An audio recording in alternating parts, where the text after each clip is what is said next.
లాగి నెట్టుకొని పోయేదట చేస్తాడు ఆయన.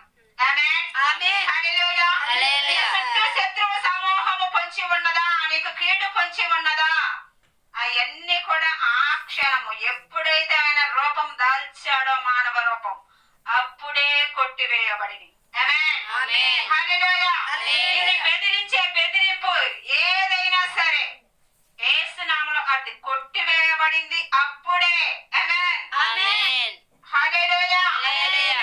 కాదు ఇప్పుడు నేను రక్షణ పొందాను అని మనం అనుకుంటున్నామండి.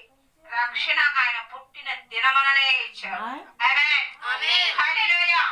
శరీరధారిగా మానవుడు ఎలా జీవించాలి, మానవుడు ఏ పద్ధతితో పెరగాలి, ఏ పద్ధతిలో ఉండాలి, ఏ పద్ధతిలో జీవించాలి అనే దానికోసమే రక్షణ అనేది బాప్తిసం.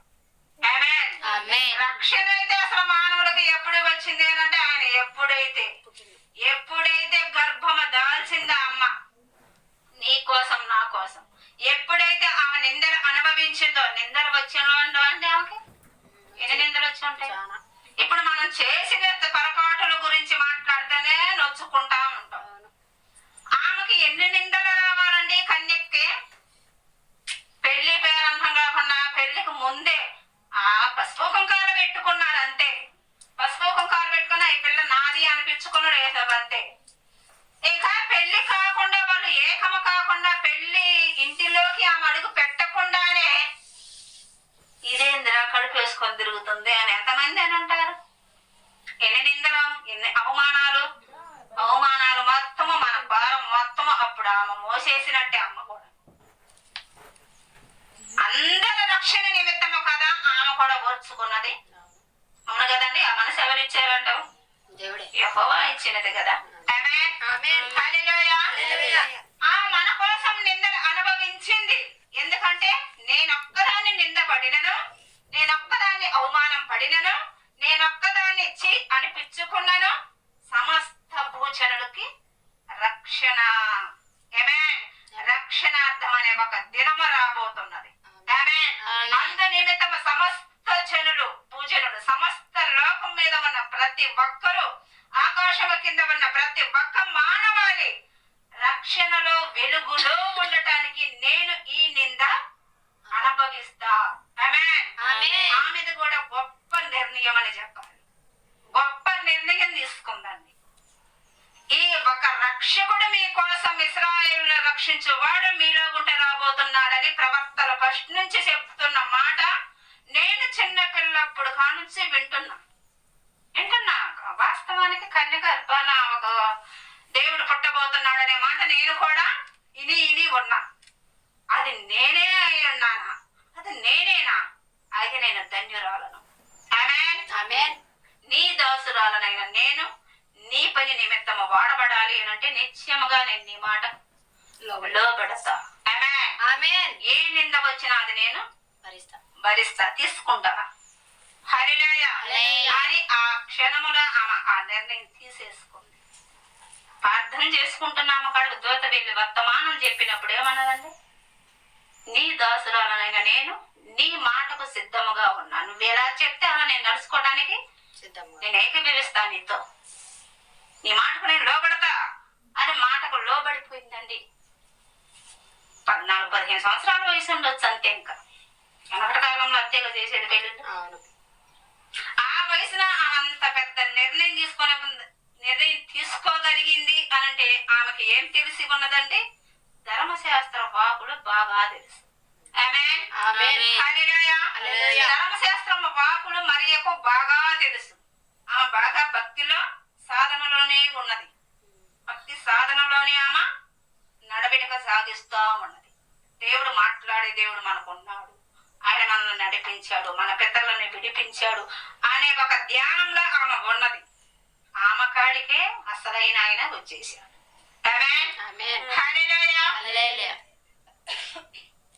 14వ వచనం ఒకసారి. కాబట్టి ప్రభు తానే ఒక సూచన ఏమిస్తాడంట? తానే ఒక సూచన తానే ఒక సూచన మీకు చూపును ఆలకించండి. కన్యక గర్భవతి అయి కుమారుని కని అతనికి ఇమ్మానుయేలు అను పేరు పెట్టును. ఆయనకి ఏం పేరట? ఇమ్మానుయేలు. దేవుడును మీకు రక్షకుడుగా రాబోతున్నాడని అర్థం. ఆ పేరుకు దేవుడని అర్థం. దేవుడే మీకు తోడుగా ఉండబోతున్నాడు. దేవుడే నీ గర్భాన ప్రవేశించబోతున్నాడని మరియకు చెప్పేశాడు. అప్పుడు ఈ మాటలన్నీ, ఈ సూచనలన్నీ మరియ మనసులో ముద్రై ఉన్నాయండి. కన్యక గర్భవతి అయి కుమారుణ్ణి కనును. ఈ మాటలన్నీ మరియ తలబోసుకుంటూనే ఉంది, ధ్యానంలోనే ఉన్నది, యెహోవా భక్తిలోనే ఉన్నదామా, దేవుడి భక్తిలోనే ఉన్నది. ఆ వయసులో కూడా ఎందరో విసర్జించబడి, ఎందరో దారి తప్పిపోయి, ఎందరో రాజులను పూజించే వారిలా మారిపోయినా, ఈ 12 గోత్రముల వారు మారిపోయినా, మరియ మాత్రం, ఈ కుటుంబం మాత్రం దేవుడు వాక్కుల కోసం కనిపెట్టే మనసు, ఆలోచించే విధానము కలిగి ఉన్నారు. మరియకు అప్పట్లో ఆ మనసు ఉంది కాబట్టి దేవుడు ఎదుక్కుంటా ఆ కన్యకను ఎన్నుకోగలిగాడు. ఇశ్రాయేలు పడిపోలేదా అంటే అప్పటికే అన్ని జనులుగా మారిపోయి ఉన్నారు వాళ్ళు. ఈ 12 గోత్రముల వారు మేము అన్నులమే అని చెప్పుకొని తిరుగుతున్నారండి ఇచ్చలవిడిగా. కానీ మరియ కుటుంబం మాత్రం యెహోవా వాక్కుల కోసం కనిపెట్టుకొని చూస్తూ ఉన్నారు. హల్లెలూయా. ఆ 12 గోత్రాలలో ఈ గోత్రికులు మాత్రము, ఈ గోత్రంలో ఈ కుటుంబం మాత్రము, మరియ మాత్రము ఎన్ని పూజలు పునస్కారాలు వాళ్ళు చేసుకుంటూ తిరిగినను ప్రవక్తల మాటల మీద ఆమె గురి కలిగి ఉన్నది. నమ్మదగిన దేవుడు మనకు ఉన్నాడు. ఆయన ఒక వాకు ఇచ్చాడు మన పితరుల కాలంలో, అంటే అది నిశ్చయముగా నెరవేర్చబడుతుంది. అందు నిమిత్తము ఆ గురి, ఆ నమ్మకం మరియకు అప్పట్లోనే ఉన్నది. హల్లెలూయా. లోకాయ గ్రంథం కూడా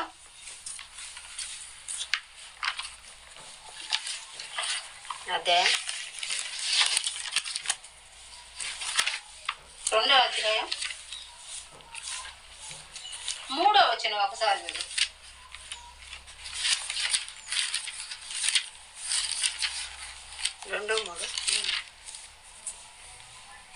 అందరూ ఆ సంఖ్యలో రాయబడుటకు తమ తమ పట్టణంలోకి వెళ్ళిరి. ఏసేపు దావీదు వంశములోను గోత్రములోను పుట్టినవాడు గనుక తనకు భారీగా ప్రదానము చేయబడిన గర్భవతి అయి ఉండిన మరియతో కూడా ఆ సంఖ్యలో వ్రాయబడుటకు గలిలియాలోని నజరేతు నుండి యూదయలోని బెత్లెహేమనబడిన దావీదు ఊరికి వెళ్ళెను. అంటే వాళ్ళు అప్పుడు దాకా ఎక్కడ ఉన్నారంటే దేశ సంచారం చేస్తున్నారు. భార్య గర్భంతో ఉంది, పెళ్ళ కాల. పెద్దల ద్వారా పెళ్ళయిందా? లే, ఆల్రెడీ ఆ గర్భం దాల్చింది. గర్భంతో ఉన్నది అని నేను వదిలేద్దాము అనుకున్నప్పుడు ప్రభు దూత ఒక కళ ద్వారా యేసవుతో మాట్లాడినప్పుడు ఆయన ఎంత నీతిమంతుడండి. ఆయన ఎంత గొప్ప మనస్తత్వం అయి ఉండాలండి. కళలో దేవుడు పలికిన మాటను ఆయన ఏం చేశాడు? నమ్మేశాడు. ఇది నిజమా అబద్ధమా? అసలు నాకు అసలు ఈ కాలం ఎందుకు వచ్చింది అనుకోవాలా. స్వప్నం ద్వారా యేసవుతో దూత మాట్లాడినప్పుడు నువ్వు భయపడవద్దు, ఆమె పరిశుద్ధత వలనే, పరిశుద్ధాత్మ వలననే గర్భవతి అయింది అన్నప్పుడు ఈయన ఏ గురి కలిగి ఉన్నాడు? ఈ గోత్రికుడు ఏ గురి కలిగి ఉన్నాడండి? దేవుడి మాట ఖచ్చితంగా నెరవేర్చు. యెహోవా నిబంధన నిమిత్తము మన పితరుల కాలం కానుంచి, పూర్వీకుల కానుంచి కన్యక గర్భవతి అయిద్ది అనే పదాలు నేను కూడా విన్నా, నేను కూడా ఆ సాధనలో ఉన్నా,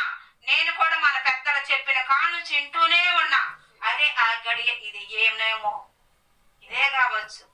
నా భార్యగా నేను నచ్చి, నేను మెచ్చి, నేను ఇష్టపడి ఈ అమ్మాయి చాలా పద్ధతిగా ఉన్నది అని ఇష్టపడి పెళ్లి చేసుకోవటానికి నిర్ణయం తీసుకున్న తర్వాత ఈమె గర్భవతిగా ఉందంటే ఆ సూచన ఈమె అందు నెరవేర్చబడుతున్నది. హల్లెలూయా. ఆ సూచన ఈమె యందు నెరవేరటానికి సిద్ధముగా ఉన్నది. అంటే నా భార్యే కన్యక ఇవ్వన్నదని మాట. నా భార్య ద్వారానే సృష్టికర్త అయిన ఒక దేవుడు, సృష్టికర్త అయిన వాడు, సృష్టిని శాసించేవాడు నా గర్భాన, నా వంశంలో మా ద్వారా వస్తున్నాడు. మేమే కదా తల్లిదండ్రులు అనిపించుకునేది అనే ఒక నిలకడమైన నిర్ణయం తీసుకోగలిగాడు.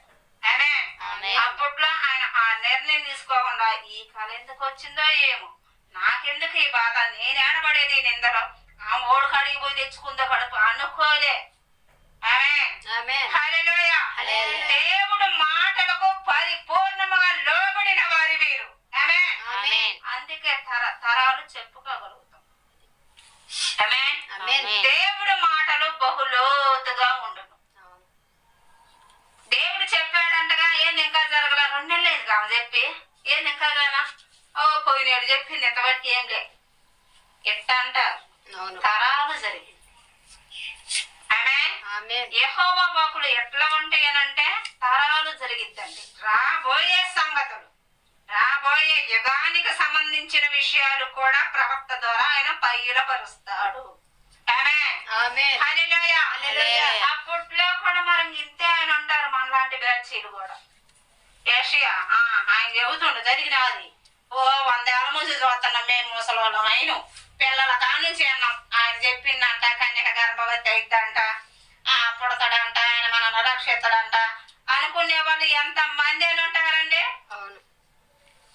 ఎప్పుడో మేము పిల్లల కానుంచి 70 ఏళ్ళు వయసు వచ్చింది, మాకు 80 ఏళ్ళు వయసు వచ్చింది, 100 ఏళ్ళు వచ్చింది. మా తాత మా అమ్మమ్మ కూడా చచ్చారు, వాళ్ళు కూడా చెప్పారు. కానీ పుట్టనేలే అనుకున్న వాళ్ళు అనేకులు ఉండి ఉన్నారండి అప్పట్లో కూడా. హల్లెలూయా. అల్పనమ్మకస్తులకు యెహోవా వాక్కులు అర్థము కావండి. అది ఎవరైతే విశ్వసించి నమ్మి ఆయన వైపు అడిగేసి చూస్తారో అది నిశ్చయముగా ఎప్పటికైనా అది నెరవేర్చబడుతుంది.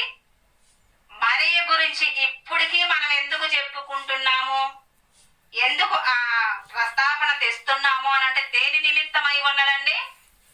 నమ్ముట వలన. ఆయన మాటలకు శక్తి ఉన్నది, ఆయనలో జీవము ఉన్నది. ఇది పూర్వీకులు చెప్పిన ప్రవర్తన మాటల అర్థము కావు. కావు కనుకనే ఇది నేను నమ్ముస్తున్నాను అని తల వంచే చరిత్ర భాగం. అప్పటికి పెళ్లి కాలేదు, రాపిచ్చేసిండు ఆయన సంఖ్యలో నా భార్య అనే పేరు. మరి ఆమెకు తోడుగా ఉండాలిగా. నా భార్య అనే పేరు ఆయనకి రాపిచ్చేశారు. నా భార్య, నా భర్త, 2 పేర్లు లిఖితం చేసుకోవడానికి వచ్చారట. ఆ నిందలను అవమానించలేక, ఆ నిందలను భరించలేక వాళ్ళు ఊరదులు పెట్టి వెళ్ళిపోయారు కదండి. ఒక్కరి నుంచి ఒక్కరికి వెళ్ళారు కదా. ఐగుప్తు దేశం నుంచి నా కుమారు, ఇంకా ఏ వచనాలైతే ప్రవర్తన నోట పలకబడి ఉన్నావో ఆ వచనాలు మొత్తం వాళ్ళ సంఖ్య చేసుకుంటూ, వాళ్ళ ప్రయాణం అంతా నడుచుకుంటూ, దేశ సంచారం చేసుకుంటూ వచ్చారు. ఒక ఊర్లో నిలకడగా లేడు. నజరేయుడు అనబడును అని ఒక మాట, ఒక ప్రవర్త, ఒక పలికాడు అని అంటే మళ్ళీ వాళ్ళు ఈ ఊరు తప్పనిసరి వెళ్ళిపోవాలి అంతే. వాళ్ళు ఎక్కడ నేను బాగానే ఉన్నా కాదు, ఎక్కడి నుంచి వెళ్ళిపోవాలంటే ఆ మాట పలికాడు కదా పూర్వంలో ఒక ప్రవక్త, ఆ మాట నెరవేరాలంటే నేను పోవాలి నుంచి. నాకు తెలియకుండానే నేను పోవాలి. ఎందుకు పోతున్నానంటే ఏమో నాకేం ఉండబుద్దిగా అట్లా ఆడకు పోయి బతుకుదాం అన్నట్టుగా పోవాలి. అంతే. పోయి సంచారం చేసి మరలా నజరేతుకి చేర్చబడాలి. ఏ ఊర్లో అయితే ఆయన తిరిగి వస్తాడు అని ప్రవర్తన పలికారా ఆ ఊర్లన్నీ వీళ్ళు ప్రయాణం చేసుకుంటూ వెళ్ళిపోయారు. ప్రయాణం చేసుకుంటూ వెళ్ళిపోగలిగారండి. దేనికి వెళ్తున్నారమ్మా, ఎవరు మిమ్మల్ని తరుముతున్నారంటే ఏం లేదు, వెళ్ళిపోవాలనిపిస్తుంది, వెళ్ళిపోవటం ఇంకంతే. ఒకసారి దైవ ప్రేరేపణ కూడా ఇలానే ఉంటుంది. అవును. ఆమేన్. ఆమేన్. హల్లెలూయా. హల్లెలూయా. దాన్ని గ్రహించటం కూడా వివేచన ఆత్మ ఉండాలి. ప్రతి దానికి మనం విమర్శించటము కాదు, కానీ గ్రహింపు మనసు కావాలి. హల్లెలూయా. హల్లెలూయా.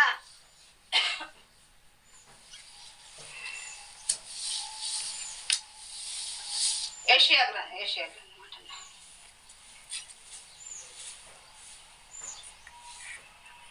మత్తయి 10వ అధ్యాయం వచనం 5-6 వచనం.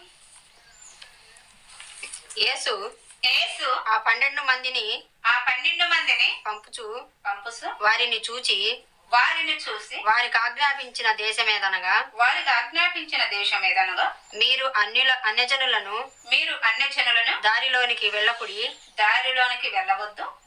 వెళ్ళకుడి. సమరయుల ఏ పట్టణంలోనైనను సమరయుల ఏ పట్టణంలోనైనను ప్రవేశింపకుడి కానీ ఇశ్రాయేలు ఇశ్రాయేలు వంశములోని నశించిన గొర్రెల యొద్దకే వెళ్ళుడి. ఆమేన్. ఆమేన్. హల్లెలూయా. హల్లెలూయా. రోమీయులకు రాసిన పత్రిక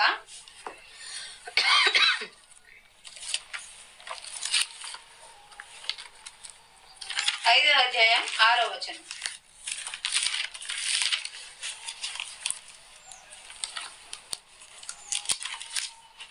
ఏలయనగా మనం ఇంకా బలహీనులమై ఉండగా క్రీస్తు యుక్త కాలమున భక్తిహీనుల కొరకు చనిపోయెను. ఎవరి కొరకు అండి? భక్తిహీనుల కొరకు భక్తిహీనుల కొరకు అంటే లోకస్తుల కొరకు కూడా. ఆమేన్. ఆమేన్. హల్లెలూయా. హల్లెలూయా. ఇక్కడ ఏం చెప్పాడు ప్రభువు? చెప్పటం అయితే వాకైతే ముందు ఎక్కడికి వచ్చినది అంటే ఇశ్రాయేలుల వద్దకు వచ్చిందని చెప్పాలి. ఆమేన్. అదే కదండి ఇందాక చెప్పాడు ఆయన. నశించుచున్న ముందు ఎవరిని పట్టుకుంటారండి? కుటుంబ సభ్యులనే కదా రక్షించబడాలని ఎవరైనా ప్రార్థించేది. ముందు నేను రక్షించబడ్డా, నేను నీలో ఆనందిస్తున్నా, నీ ఆనందం నేను పొందుకోగలుగుతున్నానయ్యా, మరి నా కుటుంబం ఏంటనే బాధ ఎవరికైనా ముందేమొస్తుంది? నా బిడ్డలు కడుపు నిండినాగా పక్కన వాళ్ళకి నేను పెట్టగలుగుతా. ఎవరైనా అంతే కదండి. అక్కడ ప్రభు ఏం చెప్పాడు? ముందు నశించుతున్న ఇశ్రాయేలుల వద్దకి ఎల్లుడి.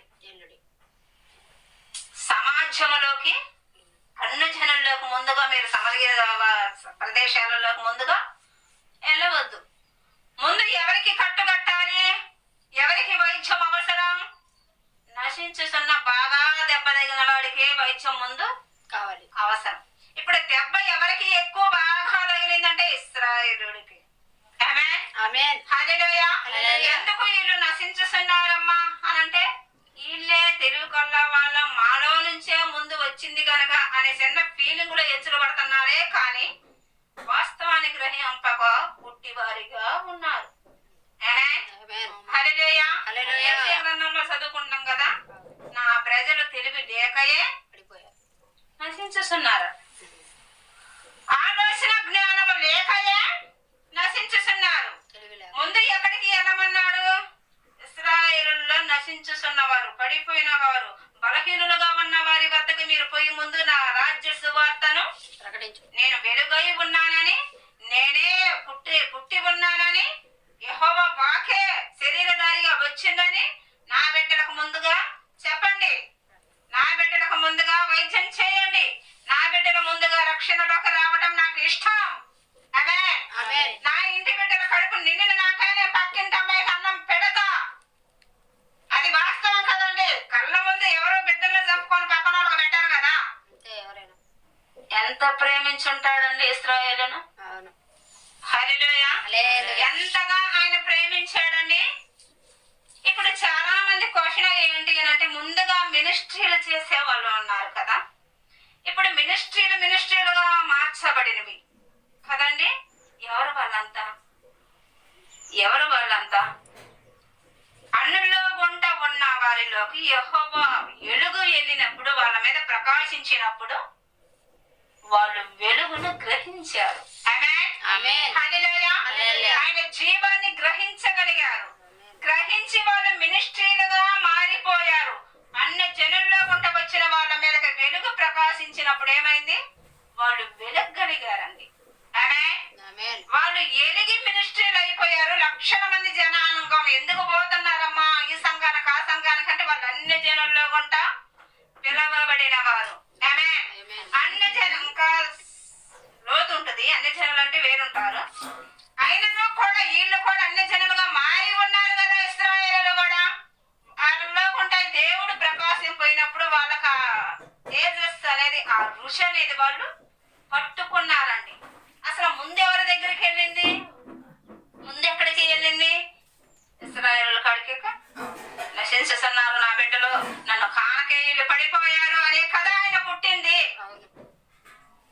ఆయన పుట్టి సువార్త చేసి ఆయన వచ్చిన 3.5 సంవత్సరాలలో కూడా ముందు ఎవరికి అడిగి పొమ్మన్నాడండి? శిశువులను కూడా. ఆయన శిశువులను కూడా ఎవరికి అడిగి పొమ్మన్నాడు? నశించుతున్న వారికి. నశించుచున్నవారు. నశించుతున్నది ఎవరు అంటే నిశ్చయముగా ఇశ్రాయేలీలే. ఆమేన్. ఆమేన్. నిశ్చయముగా ఈరే నశించుతున్నారంట. నేను ఇదే వాస్తవం. మొదటి వారు కడపటి వారగును, కడపటి వారు మొదటి వారగును. హల్లెలూయా. అన్యులకు యెహోవా వాక్కు వెళ్ళినప్పుడు వాళ్ళు లోబడుతున్నారు, మినిస్ట్రీలుగా మారిపోతున్నారు. మరి వీళ్ళకి ఎందుకు బుద్ధిహీనులుగా ఉన్నారండి? సంఘం చెప్పినట్టు యాజకుడు వినాల్సి వస్తుంది. ఇక్కడ వీళ్ళు మా నామాదికు దేవుడు అంటారు కదా, వీళ్ళే ఇశ్రాయేలు అంటా. నేను వీళ్ళు ఇశ్రాయేలులకు వాక్కు వచ్చినప్పుడు వీళ్ళు ఎందుకు నమ్మరా? వీళ్ళు ఎందుకు దేవుడు మాటకు లోబడరా? లోబడలేదు కాబట్టే వాళ్ళు మినిస్ట్రీలు అయ్యారు. వాళ్ళు దేవుళ్ళు ఆనందించగలుగుతున్నారు. అన్నులు దేవుడు ఆత్మను ధరించుకొని దేవుడు తేజస్సును వాళ్ళు అనుభవించగలుగుతున్నారు. ఈ కులాల కింద మేము పెట్టుకున్న మందిరాలలో ఆత్మ తాకిడి ఎందుకు ఉండదు? ఆత్మశక్తి ఎందుకు ఉండదు? ఆత్మ వెలుగు ఎందుకు ఉండదు? ఆత్మను ఎందుకు పొందుకోలేకపోతున్నారు? ఆత్మలో ఎందుకు ఆనందించలేకపోతున్నారు అనంటే మేము చెప్పినట్టుగా మీరు వినాలి. సంఘము చెప్పినట్లుగా యాజకుడు వినాలి. అక్కడ వీళ్ళు ముగించండి ప్రార్థన అంటే వీళ్ళు ఇంకా ముగించాలి. ఆత్మ తాకిడి ఉన్నది బంధు ముగించేసేయాలి. ఆత్మను ఆర్పకూడదు. ఏలి కుమారుల టైప్ లో ఉన్నారు ఈ ఇశ్రాయేలీలు, సంఘాలు పెట్టుకున్న వాళ్ళు. బ్యాప్టిస్ట్ చర్చి అయినా సరే, ఇప్పుడు ఇదేంటి లూథరన్ చర్చిలు సోదరను. ఎందుకు ఉండదండి? ఇదే వాక్యం కాదా? ఇదే బలము కదా? ఇదే ఆహారము కదా? అన్ని జనుల్లోకి యెహోవా వాక్కు పోయినప్పుడు వాళ్ళు బాగా మినిస్ట్రీలు అయిపోయారు. లక్షల మంది జనాంగం ఆనందించగలుగుతున్నారు. దేవుళ్ళ ఆత్మలో సంతోషించగలుగుతున్నారు. ఈ సంఘాలకు ఆత్మ తాకిడి ఎందుకు తెలియదు? ఆత్మ సంతోషం ఎందుకు తెలియదు? దేవుడు వాకును తీసుకోవటం ఎందుకు తెలియట్లంటే ఇక్కడ యాజకుడు చెప్పినట్లు సంఘం వినదు. పోయేది మేము పుట్టిన కానుంచి మాతోనే ఉంది బైబిల్, మేము చెప్పినట్టే నువ్వు వినాలా అనే టైప్ లో ఉంటారు ఈ సంఘస్థులు. కనుకనే వీళ్ళు ఎలుపుట ఉండేవారిగా లెక్క కట్టాల్సి వచ్చింది. హల్లెలూయా. ఎలుపుట ఉండేవారుగా వీళ్ళు లెక్క కట్టవలసి వచ్చినది. అక్కడ ఉన్న ఆత్మ అన్నుల్లో ఎలిగిన ఆత్మ మీలో ఎందుకు ఎలగట్లా? మీరు ఎందుకు సంతోషించలేకపోతున్నారు? దేవుడు ఆత్మని మీరు ఎందుకు ఆస్వాదించుకోలేకపోతున్నారు? దేవుడు వాకుని మీరు ఎందుకు ఆస్వాదించుకొని నాదే అని తీసుకోలేకపోతున్నారంటే అహం. ఇది అహం, గర్విష్ఠతనం, నేనే దోషం చేయరా అనే బుద్ధిహీనతలో ఉన్నారు. కాబట్టే వీళ్ళు ఆనందించలేకపోతున్నారు. ఈ రక్షణ వస్త్రం ఊరిక పండగ రోజున బట్టలు వేసుకొని ఇంటి మీద ఒక నక్షత్రం పెడితే అయిపోయిందా? రాజ్యంలో ప్రవేశిస్తావా? లేదు. నీ హృదయంలో నక్షత్రం ఎలగాలి. ఆమేన్. ఆమేన్. హల్లెలూయా. హల్లెలూయా. నీ హృదయంలో ఎలగాలి నక్షత్రం. ఈ రక్షణ వస్త్రం నాలో ఎలగాలి. నా హృదయంలో ప్రతి నిమిషం పండుగ అనేది తెలియాలి. సంవత్సరానికి ఒకసారి ఊరిక పండుగ చేసుకోవడం, అక్కడ పెద్దది నక్షత్రం పెట్టడం, ఇంటి మీద ఒక నక్షత్రం పెట్టడం, తెల్లారి పండుగ అయిపోయింది, ముడిసి బయట పెట్టడం లోపల. ఇక నీ మనసు కూడా నా ముడిసేసుకుంటున్నావు నువ్వు. ఈ సంఘాలలో ఆత్మ తాకిడి ఎందుకు లేదు? ఉండదు ఆత్మ తాకిడి. చప్పట్లు కొట్టరు. హల్లెలూయా చెప్పడానికి ఒకళ్ళు చెప్పారంటే పొరపాటు ఇంక మొత్తం తిరిగి ఎనికి చూస్తారు. దేనికి చూస్తున్నారు? దేనికి చూస్తున్నారు? దేనికి ఆనందించలేకపోతున్నారు?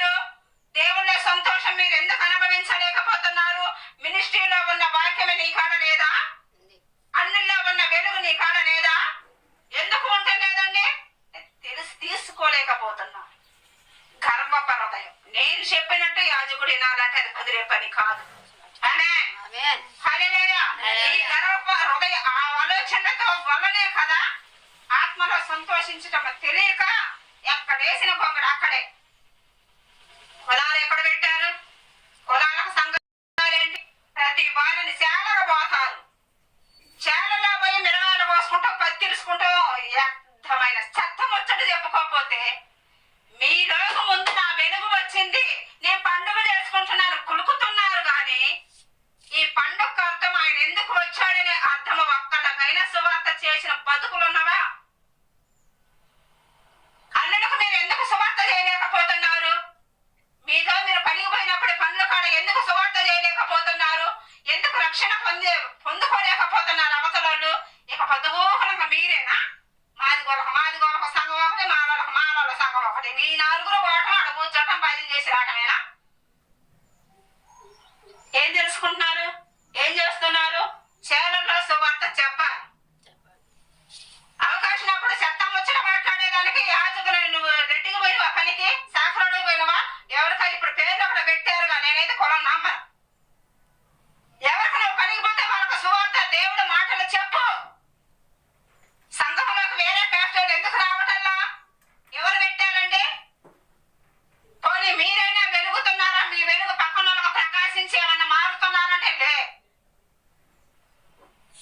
గడప అవతలుంటానికే మీరు సంఘం కట్టుకుంది. గేట్ అవతలుంటానికే మీరు సంఘం నిర్మించుకుంది కాదు కదా. అన్నిల్లో ప్రకాశించే వెలుగే నీలోనూ ఉన్నది.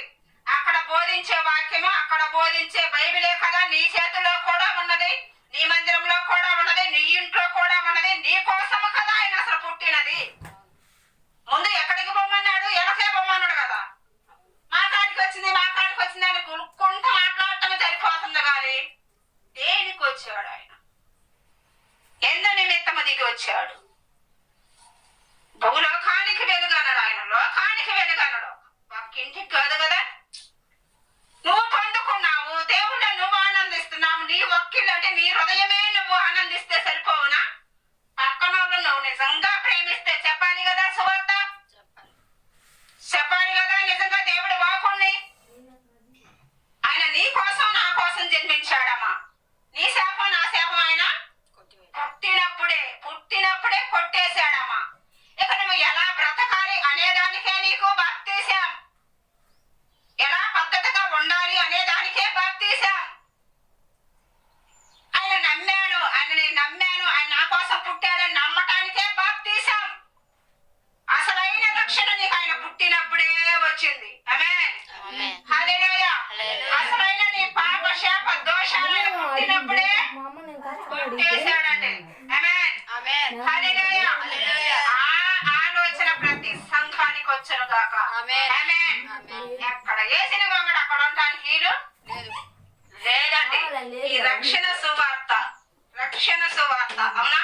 ఈ రాజ్య సువార్త విస్తరించాలి అని అంటే నువ్వేం చేయాలి? మిరగాయలు పోసుకుంటా పక్కింట్లో ఏం జరిగిందంటే వాడు ఇట్లా చేసిందంటగానే తాగి వచ్చిందంటగానే ఎందుకు అసెత్తా? తాగి వచ్చిండా?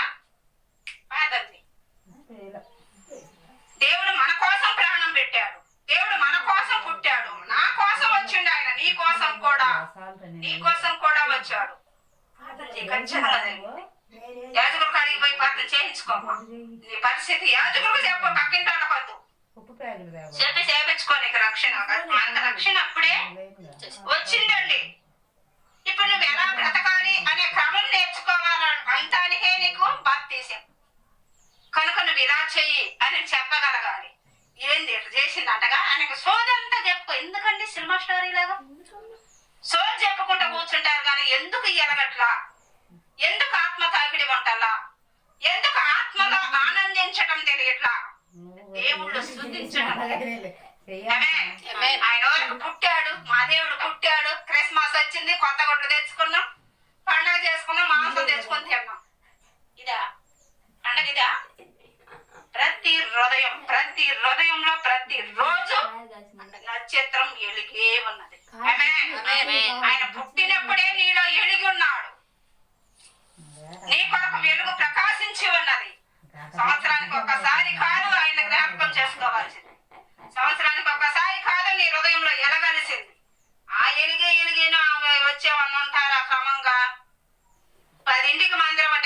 ఇంటికి వస్తారు కొత్త గుడ్లు కట్టుకొని మాసం తిని. మీరు చిన్నప్పుడు చూసినాయి. చర్చి అయిపోయాకనే 3 అయితే వచ్చి ఈ సీర ఏడ కొన్నాం చర్చీలలో జరిగే ముచ్చట్లన్నీ. ఈ డ్రెస్ ఏడ తీసుకున్నా ఎంత చర్చీలు. ఇంకా నువ్వు ఆత్మ తాగిడి తెలుసుకునేది. ఆరాధన అని అంటే ఆరాధనకు అర్థమే తెలియదు అసలు. ఆ చర్చిల్లో అసలు అర్థమే తెలియదండి. చేతులు ఎత్తి దేవుడికి ఒక అరగంట ఆరాధన చేస్తామే పాప దోషాలు ఒప్పుకొని వదిలేస్తే దిగిరా అనే పిలవనక్కర్లే. ఆల్రెడీ ఆయన దిగి వచ్చాడు మన మధ్య. నువ్వు ఆరాధన చేసేటప్పుడు ఒక్క 10 నిమిషాలు నా దోషాలయ్యా నా అతిక్రమాలు నువ్వు అప్పుడే పరిహరించావు. ఇంకనో ఏమన్నా నా హృదయంలో ఉన్నవా క్షమించు అనే ఒక్క పదవ కలిగితే నీ మర్చిపైన వస్తాడు. ఈ సంఘాలు ఇలా తయారవును గాక. ఒప్పుకొని వదిలేస్తే నేను మీ మధ్యన సంచారం చేస్తా మీతో ఉంటాను. గేటు అవతల ఉండటానికి కాదు నువ్వు నిర్మించబడింది. గేటు అవతల కూర్చోటానికి కాదు అవతల ఏడవటానికి కాదు నువ్వు నిర్మించబడింది. అందుకే ప్రభువా ప్రభు అన్న ప్రతి వాడు రాడు. రాజ్యంలో చూసాయా నేను పండగప్పుడు వచ్చానయ్యా వారం వచ్చానయ్యా 4 బత్తాలు వడ్లు ఇచ్చా తిక్కి మిరగాయలు ఇచ్చా. ఈ రావు అక్కడికి ఈ రావమ్మా ఇవన్నీ చేశానంటే నీ ముఖమే నేను ఎరగనా ఈ చేపించుకోవటానికి కాదు ఆయన వచ్చింది నీలో వెలుగును నింపటానికి.